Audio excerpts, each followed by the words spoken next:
Welcome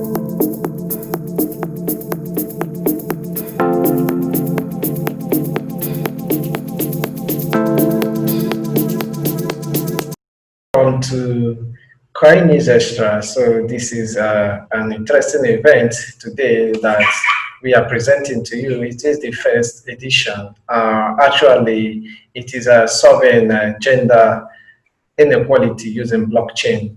So there have been issues in several sectors, not only in the blockchain space, about gender gaps, gender inequalities. Rebeca Fernandez should be handling the show. Rebeca Fernandez is a HR digital transformer. She's a HR analyst, and she is also the CEO and founder of Gundi Human Capital Limited. So, Fernandez, you are welcome. Thank you, Lee. Thank you, everyone, for having me, and especially to give me this opportunity. It's a series of sessions we are going to do every 2 Thursdays, and we're going to be discussing about a very important topic, which is gender inequality. And as you will say, thank you for presenting me. Thank you for giving me this opportunity. And today is just me. I'm going to present briefly what that means and what we are going to be covering every 2 weeks. And every now and then I will have with me subject matter experts that they will be discussing relevant topics about how to solve gender inequality by using blockchain. So yes, thank you so much, Lee.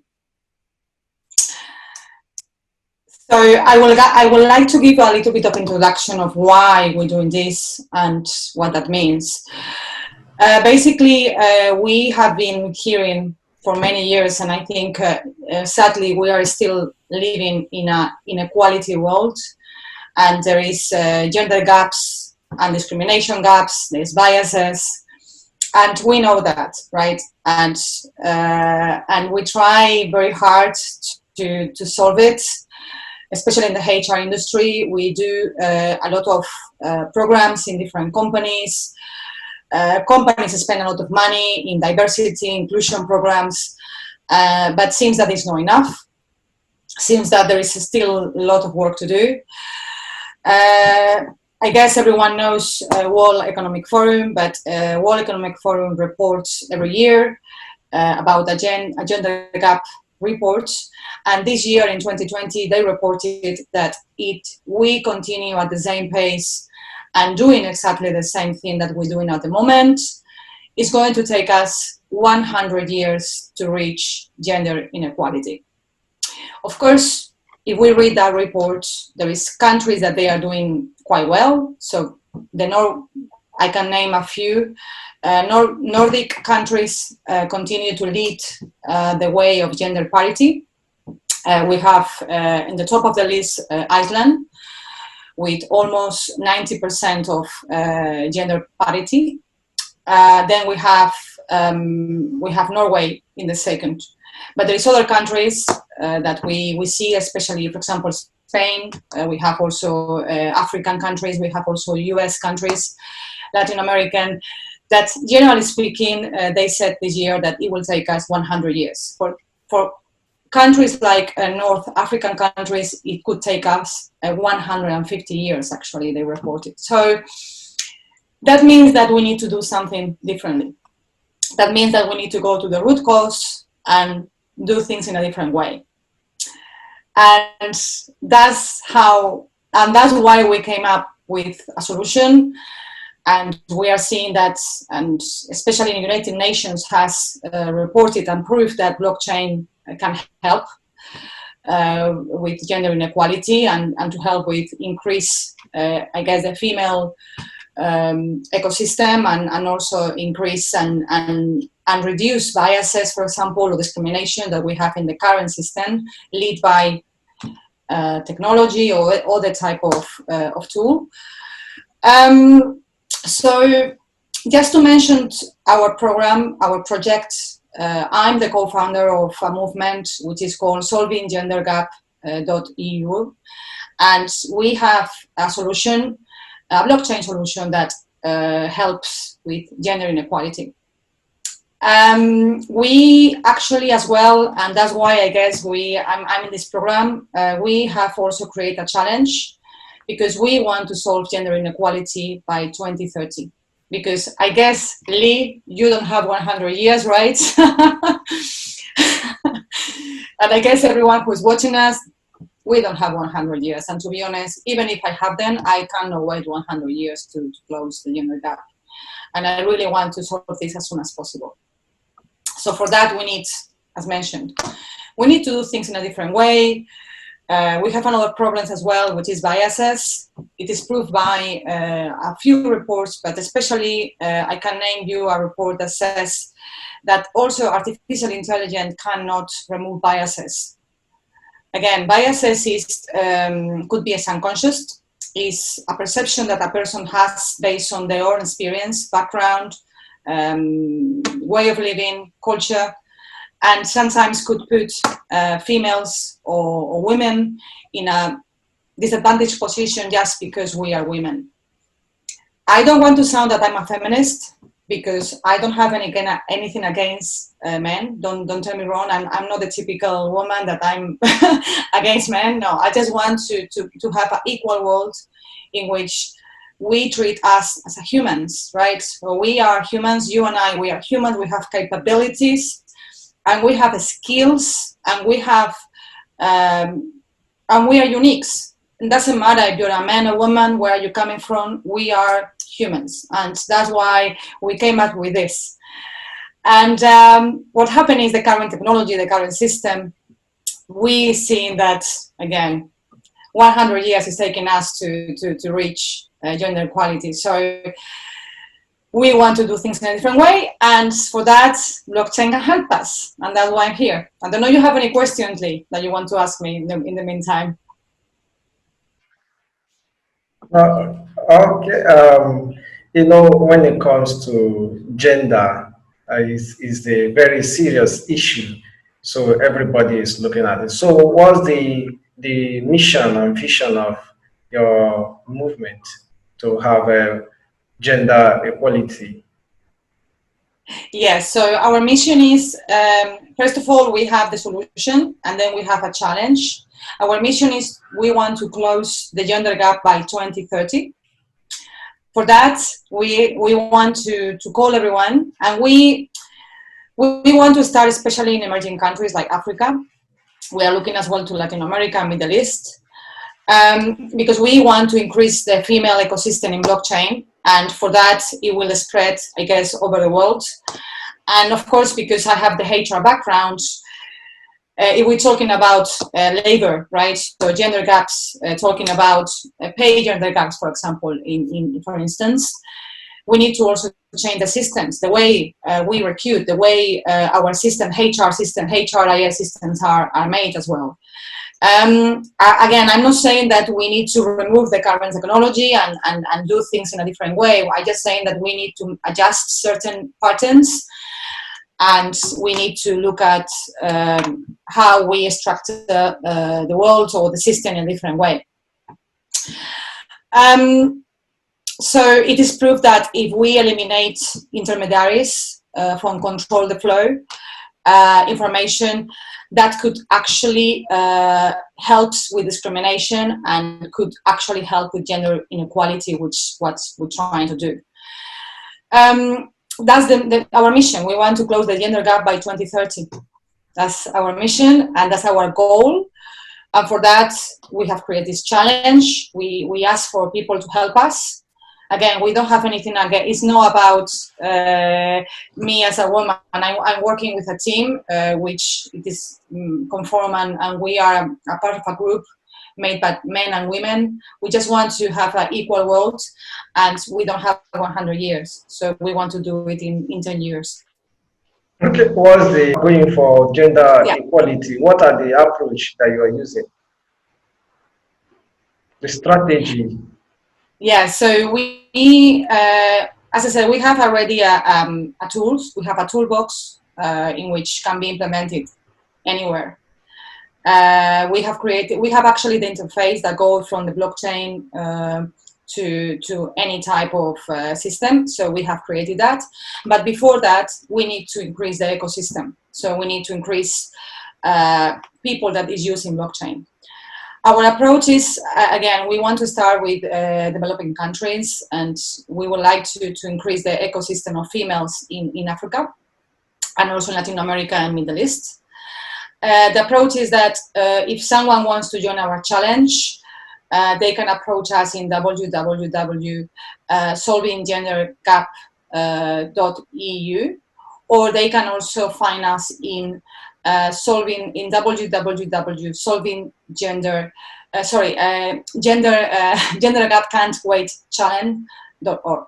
I will post after our session the links of where they can find us. So they just need to reach out and we can give more information. But basically what we are looking right now is people to join our challenge and together to work in this gender inequality. So we are looking for people basically right now to join our movement. Okay.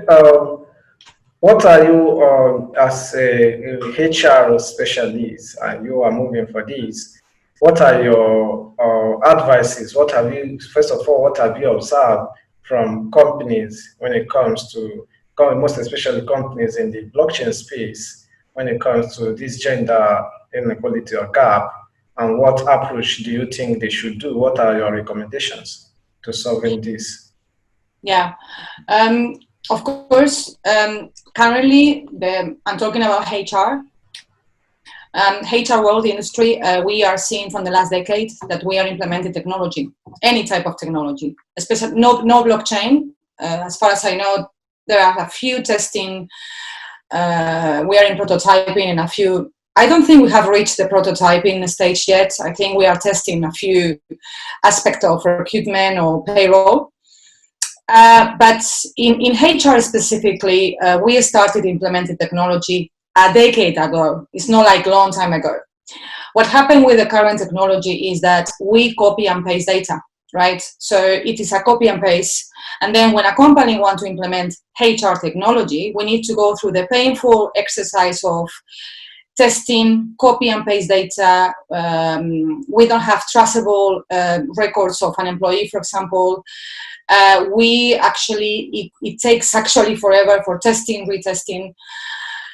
And therefore, again, if we want to get data from the employee, in this case, for example, the gender data that it is used for report from these gender pay gaps, we don't have it. Or if we have it, it's not efficient because it needs to come from different sources. So the recommendation, first of all, from any kind of I guess companies using HR technology right now is that we need to start also as a whole concept of discrimination or gender inequality. Blockchain basically kills discrimination just because it finds discrimination as an error. Blockchain doesn't really work in that way. So first of all, blockchain will help quite heavily and quite very much with this. Then talking about HR specifically, as you mentioned, Lee, and not only focuses in the gender inequality, I can focus in, as I said, on how we actually get information from you and I, for example, as a potential employee or as a worker in a company. A company right now, they don't have traceability of what I have been doing in the past. They just have a piece of paper that is my CV. It can be true. It cannot be true. It can be. I can be lying. Of my experience. We see that all the time. Unfortunately. Then we have places like LinkedIn, but LinkedIn is again a copy and paste exercise. It's not something that is there as the blockchain can offer. And for me, that traceable, that is traceable, that is real, that is it is safe, is private, is transparent, is where the gender inequality can actually die as a concept. I'm not saying that gender inequality will be removed just using blockchain, but I think it will help to add something else to the system that currently we have. That for sure it will be traceable. So if someone needs to trace what I've been doing, they can actually have it, and it will be real, right? It wouldn't be like with errors, because right now, current systems, I'm talking about artificial intelligence, I'm talking about SaaS applications, any type of systems, the concept and how they work, it is copy and pasting data. So that's one of the main reasons that we need to start using blockchain in HR, especially in HR. And I'm talking about HR because as a concept, HR is human, right? It's supposed to be a human-centric type of industry. And blockchain is actually a human-centric type of system. So I think that could respond your question, right? But what happened is, of course, and that's why I think I really want, and I'm happy that you gave me the opportunity to have this program, is that we need to educate the market. So not everyone understands blockchain, and I get it.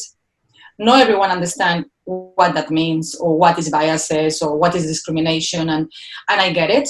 So this is my presentation, and in the following programs, I will explain with business cases, with people with me, I will share a screen, and I will day by day or bi-weekly, I will explain to the people and to the humanity that they need to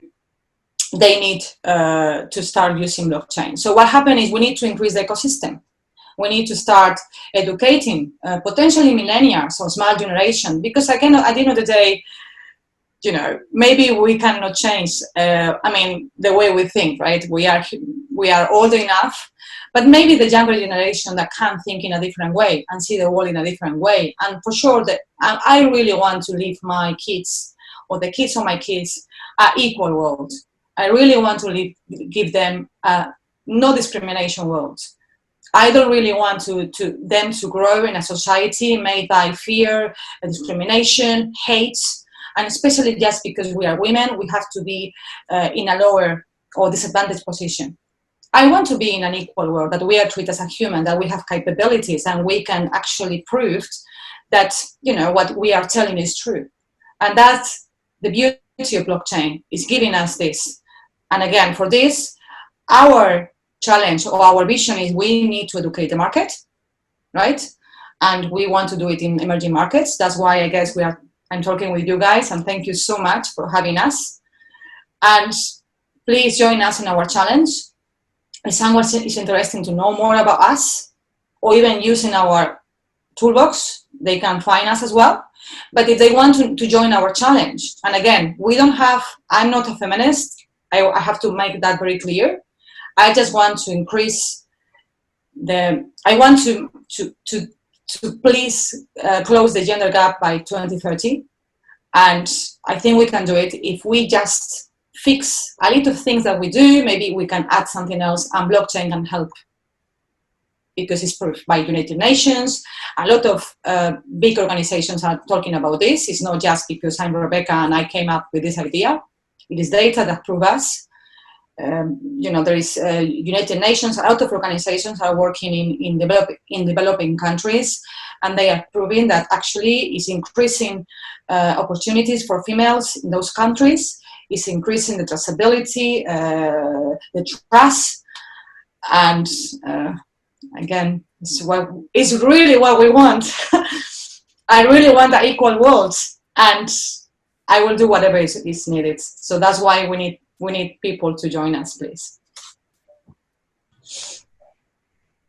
Okay, thank you very much. I don't have any other questions. Since today's episode is the introduction of the topic, so subsequent editions we have numerous participants and other speakers that will be joining you. Yes. So as you mentioned, Lee, thank you so much. There was just an introduction, just as a ending up, just with a few points. First of all, we are calling to everyone that want to join our challenge. So we want to close the pay gender gap, or the gender gap, by 2030. And for that, we want to ask people to join us. I just want to mention that it's not me saying this. organization, the World Economic Forum, says to us that if we continue at the same pace and doing exactly the same thing that we're doing at the moment, it's going to take us 100 years to reach gender parity, which means to close the gap between men and women. So we need to do things in a different way, or we need to adjust things, and it is proved by United Nations, for example, that blockchain could help and is helping currently with discrimination and gender inequality. For that, we have a solution that could help many countries in the world and any type of organization. We have created a tool, a blockchain tool, and we want people to join us in this challenge and increase the ecosystem of using blockchain that could help with the discrimination. Our deadline is 2030. If we're doing earlier, it will be a great success. And just to finish, because I think everyone who is looking to us, and I want to give you another data that I guess it will be very interesting with a lot of people out there. Actually reported by World Economic Forum, closing the global, just talking about money, how much money the world, not only will help with gender inequality, it will make us, equal world, is going to also help with saving money. So, reported by Global World Economic Forum, closing the global gender gap could add $11.5 trillion, right, to the global GDP by 2028. So again, I read the figure again. If we close the gender gap, we will save 11 trillion US dollars to the global GDP. So, do you know how much that means? I cannot even I had to read it twice because it seems a very big figure. But it is not only that we are going to live in an equal world and everyone, it will feel better and it will be better for our humanity and society in general. We are going to reduce costs and to save money.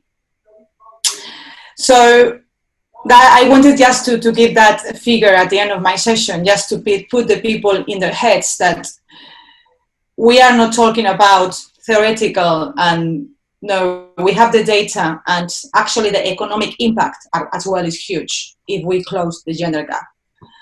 What that means, that we increase skills, education skills, we increase training skills, the people will be able to go out for market sooner. Female will have access to education, it will have access to work, and it will help not only the world in general to close the gender gap, also it will have an economic impact to all of us. So, as I mentioned, I will be every 2 weeks here with Coin New Extra. Thank you so much, Lee. In the next sections, I will have subject expert matter with me. The next session, I will have Arnold Berwins. Our Berwins is the co-founder of Blockchain Knowledge Foundation. He's also the co-founder and my business partner in closing the gender gap .ue, and is also my business partner in the challenge. So we are together working on this. We have a team behind us as well, and I will have next time him with me, so we can actually together give more details of what we are doing and what we want to do by 2030, that is solving gender inequality by using blockchain. Thank you so much. Thank you very much. It was a very insightful presentation, and we believe that will be, you're talking about the next episode. The next episode will be on the 9th of July, that's Thursday, 9th of July 2020 by 12 p.m. GMT plus 1. So, for those of them, and it will be live too. Thank you Yeah. very much, Rebecca, for today's Thank you. presentation. Thank you so much, Lee. Thank you so much, Coin News Extra. Thank you so much, everyone who is watching us. I will share with, I guess, Coin News Extra, I can share with you my our website and also my profile. You can find me in LinkedIn, and you can find us in www.solvinggender gendergap.eu and also www.gendergapcan'twaitchallenge.org. But as I said, Going to Extra will share all the links with you, and we will talk in the 9th of July at 12 p.m. UK time. That is also Africa time. And I'm very looking forward for our next session, Lee. Thank you so much. Okay, thank you.